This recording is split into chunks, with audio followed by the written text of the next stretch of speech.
Hi! Let's make ice cold brew honey latte. Honey latte kasi gagamitin natin ay honey. So, lagyan lang natin ng konting hot water yung honey para ma-dissolve siya. Para mas ma-combine natin siya with our cold brew. Ayan. So, just pour in the cold brew with the honey and then milk.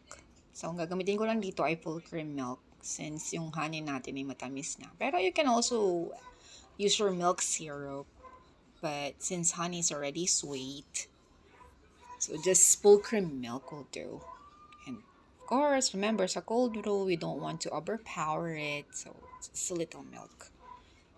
Pero kanya-kanya naman tayong preferences. And that's it. Ganun lang kadali yung ating honey latte using cold brew. Cold brew concentrate.